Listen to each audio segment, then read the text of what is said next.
Exploit individuel FC. Mais il est beaucoup trop fort, il est beaucoup trop fort.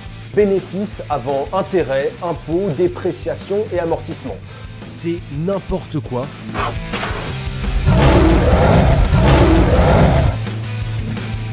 Bonjour à tous, alors aujourd'hui je prends le temps de vous faire un petit épisode de Verbatim parce que je pense qu'on est à un point important de la saison. On a déjà eu 3 matchs de Ligue des Champions et 10 matchs de championnat.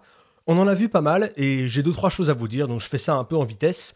Mais voilà, je voulais vous parler de 2-3 trucs que j'ai pu voir depuis le début de la saison et 2-3 points qui me semblent importants à aborder. Donc on commence sans plus tarder.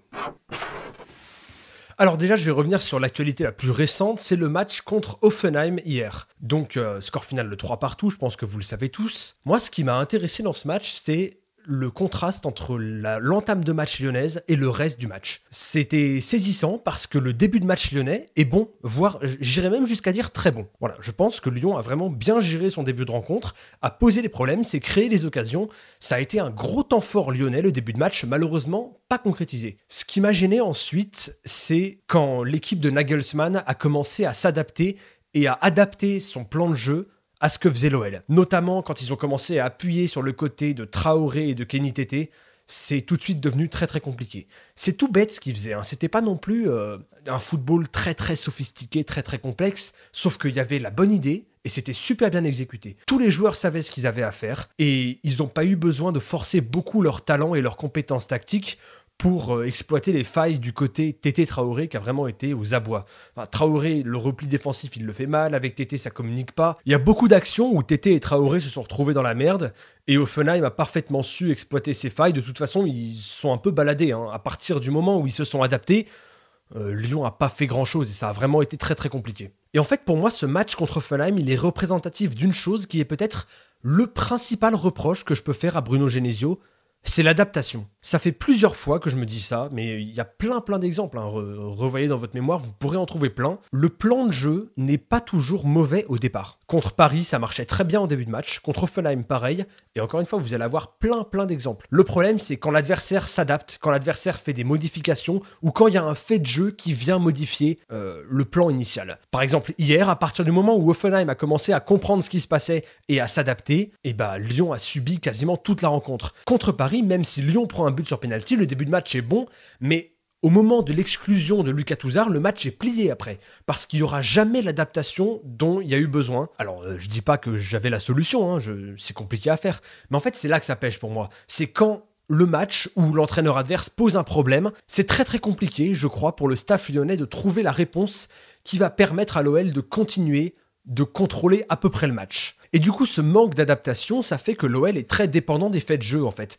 Si les choses vont dans le bon sens, tout va bien, hein. Encore que, il y a quand même parfois possibilité de se faire surprendre de manière assez immonde, mais dès qu'il y a un fait de jeu négatif, je sais pas, un carton rouge, un but encaissé sur une erreur individuelle, tout ça, dès qu'il y a un petit grain de sable dans l'engrenage, mais c'est tout de suite la panique à bord. Et c'est un vrai problème pour moi. Sur les 10 matchs de championnat, je vois pas vraiment d'amélioration par rapport à la saison précédente. La seule différence, en fait, c'est que là où Lyon était complètement surperformant l'an dernier, à la même époque, là, les attaquants sont moins en réussite.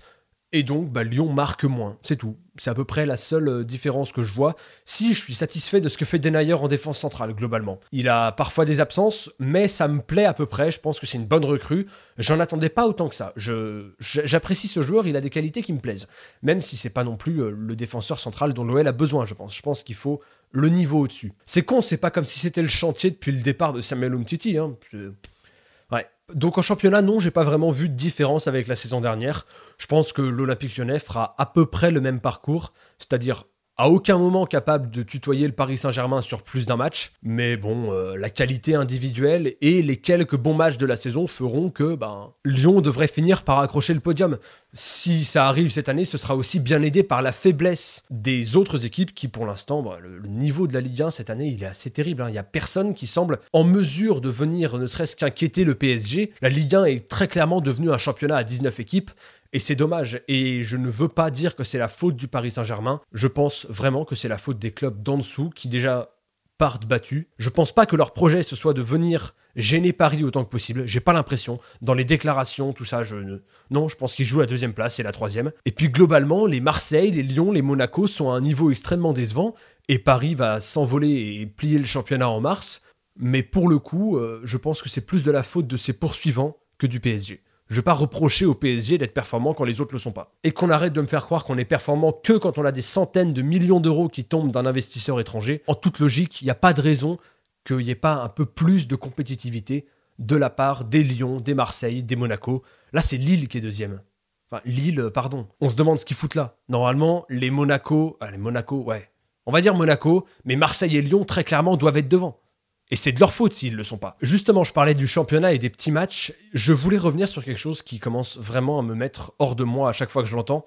C'est la motivation. Soi-disant, les joueurs lyonnais auraient du mal à se motiver pour les petits matchs parce qu'ils répondent présents dans les grands, mais dans les petits matchs, c'est beaucoup plus compliqué. C'est une excuse qui est utilisée pour blâmer les joueurs, en fait. Mais quelqu'un peut m'expliquer d'où ça sort, cette histoire ? Est-ce que vous avez déjà vu un joueur qui avait pas envie de gagner ? Un joueur qui dit « Ouais, les 3 points aujourd'hui ?» Non, fais chier. En vrai, non, j'ai pas envie. J'ai la flemme. Non, ça n'arrive pas, ça n'existe pas. Les joueurs ont envie de gagner. Pour arriver à ce niveau-là, il faut être un compétiteur absolu. Ça me semble débile de le dire, mais c'est évident. Tu n'arrives pas à ce niveau de performance si tu n'as pas une rage de vaincre incroyable, une détermination absolue. Donc, c'est quoi le problème de motivation ? J'arrive même pas à comprendre où est-ce qu'il se situe ce soi-disant problème. Même si à l'OL, il y a 2-3 spécificités, notamment sur les joueurs offensifs, mais on en reparlera très bientôt. Ce qui me gêne en plus dans l'excuse de la motivation, c'est qu'elle est utilisée pour décharger l'entraîneur. Mais l'entraîneur, c'est pas à lui de motiver les joueurs, enfin, à moins que ça ait changé. Hein. Arrêtez-moi si je me trompe. Je veux dire, à quel moment la motivation, c'est devenu uniquement à la charge des joueurs et pas du tout à la charge de l'entraîneur. Je crois qu'il y a une citation intéressante, il me semble que c'est Arrigo Sacchi qui parle de la motivation, et il dit effectivement dans le foot c'est très important, mais je vois pas pourquoi ce serait pas non plus à charge de l'entraîneur. Et on n'arrête pas de répéter que les joueurs respectent énormément Bruno Genesio, que le discours passe très bien, qu'il y a une unité et tout ce que vous voulez, bah il n'empêche que si les joueurs ont des problèmes de motivation chaque week-end, il y a un moment, celui qui les dirige, il va falloir qu'il change de méthode. Soit il leur met des coups de pied au cul, soit... Enfin, je sais pas, vous vous rendez compte que ça n'a aucun sens quand même. De toute façon, je vais vous dire, en France, on a un problème, on a un souci avec l'analyse foot. Allez, 90% du temps, l'excuse principale pour expliquer un résultat, c'est l'envie. Voir si t'es un peu vulgaire, c'est les couilles. Mais les gars, ça a jamais fait un match de foot, ça. Hein. Oui, c'est un composant important de mettre de l'agressivité, de l'intensité et de la détermination, mais c'est un peu plus compliqué que d'avoir envie de gagner ou pas. Et puis c'est pas comme si c'était une recette magique. Je trouve ça juste complètement débile, jusqu'à preuve du contraire. Hein. Si on me dit un jour que Memphis Depay ou Bertrand Traoré, ils sont rentrés sur le terrain, ils ont dit « En vrai, j'ai la flemme de gagner aujourd'hui », ok. Ok, mais en attendant, je trouve que c'est pas une excuse suffisante. Par contre, ce qui est vrai, et j'ai d'ailleurs écrit un article sur le Libéro Lyon à ce sujet, c'est que le but, et donc par extension la victoire, l'efficacité, le pragmatisme, c'est pas la première chose recherchée par les attaquants lyonnais. Déjà, bon, ils ont un comportement assez individualiste, encore que Mariano est parti, donc le principal responsable de ça n'est plus là, mais les Traoré et les Memphis, ils sont pas des grands passeurs, hein, ça, je pense que c'est un secret pour personne, mais aussi j'ai l'impression, et c'était le titre de mon article, qu'ils sont à la recherche du beau, plus que du but. Ils vont vouloir se montrer, faire quelque chose de beau, plus qu'être efficace. En fait, ils jouent au sens premier du terme. Pour moi, c'est vraiment ça le truc. S'ils ont l'occasion de faire une passe simple ou de tenter l'exploit, ils vont chercher à tenter l'exploit. Sauf que voilà, au bout d'un moment, tu le sais, si t'as un peu bossé sur le recrutement, tu le savais même avant qu'ils arrivent, donc il va falloir prendre ça en compte et commencer à bosser avec. Parce que de toute façon, le jour où les joueurs là, les Ferland Mendy, les Tanguy Ndombele, Nabil Fekir, dans un certain sens, encore que c'est pas le plus touché par le problème, mais les Depay et les Traoré, le jour où ils règlent ce problème et ils font les bons choix tout le temps, ils partent de l'OL dans les mois qui suivent. Ils sont à l'OL, ils sont ce qu'ils sont, et au bout d'un moment, faut arrêter de se plaindre, arrêter de dire qu'ils sont trop jeunes, trop perso, trop créatifs, trop je sais pas quoi, et commencer à faire avec. Parce que je me faisais la réflexion quand même, justement sur les 10 premières minutes du match contre Hoffenheim, mais c'est une réflexion que je me fais souvent. Hein. Le niveau technique individuel à l'OL, il est incroyable. Un joueur comme Tanguy Ndombele, comme Memphis Depay, même Ferland Mendy. Ferland Mendy, c'est un latéral qui est très très technique. Il a une capacité en 1 contre 1 à éliminer l'adversaire quand il est sous pression pour relancer. Je vois l'avenir de Ferland Mendy comme un avenir très prometteur. Tanguy Ndombele, j'en parle même pas, je pense que dans 2 ans, c'est top 5 mondial à son poste. Et puis voilà, un Depay qui est recruté en tant que numéro 9 dans une équipe qui arrive à l'intégrer au collectif et qui joue un peu pour lui, je pense que ça peut devenir un très très bon joueur. Et je voulais aussi parler de Lucas Touzard parce qu'à mon avis, il y a quelque chose d'intéressant là-dessus. Touzard, aujourd'hui, il est assez critiqué parce qu'il est très frileux, il est pas forcément solide, il va parfois commettre des erreurs et il apporte rien offensivement. Ce qui est extrêmement intéressant pour moi, c'est que c'est exactement les reproches qui ont été faits à Maxime Gonalon avant que Touzard prenne sa place. Et moi, le premier, j'ai été très très dur avec Gonalon. Et Touzard, quand il est arrivé, il a commencé à montrer des choses, des passes verticales, une envie de se projeter vers l'avant et de trouver des solutions intéressantes, même si un peu plus risquées, et surtout un gros impact physique. Et vraiment, le Touzard qui s'impose dans l'effectif lyonnais, moi, c'était un joueur qui me semblait assez prometteur. Le problème, c'est que ça fait maintenant 2 joueurs exactement au même poste et au même profil qui finissent par décliner jusqu'à devenir l'ombre d'eux-mêmes. Et à mon avis, il va peut-être falloir commencer à se poser une question. C'est un peu bizarre que 2 joueurs de suite, successivement, aient la même trajectoire. Alors, je vois 2 explications. Soit il est très important d'avoir de la concurrence à ce poste et de faire tourner.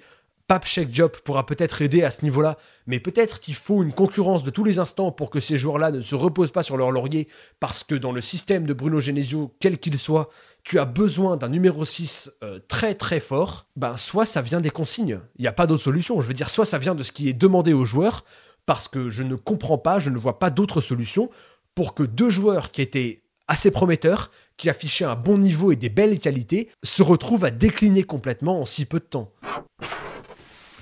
Bon, pour conclure, qu'est-ce qu'on peut attendre de cette équipe lyonnaise, à la fois en Ligue des Champions et en championnat ? En championnat, comme je l'ai dit, je pense que globalement, il y a suffisamment de qualité dans cet effectif pour finir au moins dans le top 4. Il va pas falloir traîner parce que les autres équipes vont se mettre en route et il va falloir arrêter de perdre des points bêtement. Et surtout, j'aimerais voir un peu plus de maîtrise dans le jeu, mais ça, je pense qu'il faut abandonner l'idée. À part contre des équipes qui vont vraiment t'ouvrir le jeu et qui vont pas réussir à s'adapter à ce que tu proposes, voilà, ça va être des matchs qui vont se décider majoritairement sur les exploits individuels. Pourquoi pas, mais je pense que l'expérience a prouvé que c'était pas non plus la stratégie la plus viable et surtout la plus constante. Mais bon, si c'est le choix des techniciens lyonnais, pourquoi pas. Et puis en Ligue des Champions, il y a peut-être moyen de faire quelque chose. Lyon a 5 points après 3 matchs. La qualification semble encore possible, quoique les 2 matchs à la fois contre le Shakhtar et Hoffenheim, le point du match nul à chaque fois, il est quand même extrêmement bien payé. Et au final, il n'y a eu qu'un vrai bon match de l'OL, ça a été sur la pelouse de Manchester City. Je suis pas du tout serein pour la suite de la Ligue des Champions, mais je crois que Lyon peut faire quelque chose et peut sortir du groupe. Parce qu'il y a quand même un grain de folie à chaque fois dans les matchs de l'OL, parfois c'est même plus qu'un grain. Les matchs deviennent totalement débridés, complètement fous, et parfois ça tourne à l'avantage de l'OL. Donc, il y a la possibilité peut-être de sortir du groupe, et après, qui sait, on ne sait jamais, il y a peut-être un beau parcours à faire. Alors je dis pas que Lyon va gagner la Ligue des Champions, mais le talent individuel, le surplus de motivation de se retrouver en Ligue des Champions, parce que si les joueurs sont motivés dans les grands matchs, c'est parce que là, ils la trouvent la motivation. Mais peut-être que dans ce genre de match, l'entraîneur a moins besoin de leur procurer cette motivation. Peut-être que le contexte fait qu'ils la trouvent d'eux-mêmes, la motivation. Et moi, ma question à partir de là, elle est simple. Qu'est-ce qui se passe le reste du temps ? Qu'est-ce qui manque ? Je vous laisse y répondre en commentaire si vous voulez, ou je vous laisse cogiter dessus. Mais voilà, je pense que ceux qui argumentent sur la motivation qui fait défaut aux individualités lyonnaises, je pense qu'ils sont peut-être sur une piste. Bizarrement, c'est l'excuse parfaite pour discréditer les joueurs et personne ne va plus loin que ça. Ça me gêne un peu. Donc globalement, je pense que ça va être à peu près la même saison que les précédentes. Assez illisible, assez imprévisible, parfois complètement au-dessus des attentes, parfois plus bactère et hyper frustrant, avec des éclats de brillance comme les joueurs en sont parfois capables. Bon voilà, c'est ça qu'est devenu l'Olympique Lyonnais. Une équipe qui peut faire des coups et qui a la capacité individuelle de finir top 4 du championnat. Un peu plus si les éléments sont en la faveur de l'OL, un peu moins si les aléas d'une saison de football sont en sa défaveur. Voilà, c'est tout ce que j'avais à dire. Je sais pas si ça se tient, ce que j'ai fait. Ça manquait un peu de structure par rapport aux autres, mais il y avait plusieurs points que j'avais envie d'aborder comme ça, un peu en rafale. Donc c'est fait. J'espère que vous avez pris du plaisir à regarder cette vidéo. Je vous dis à bientôt pour un nouvel épisode. Je sais pas du tout quand ce sera. Ce sera sans doute la prochaine fois que l'OL soit m'émerveille trop, soit m'énerve trop. Donc, en toute logique, ça devrait être dans pas longtemps. Allez, à bientôt.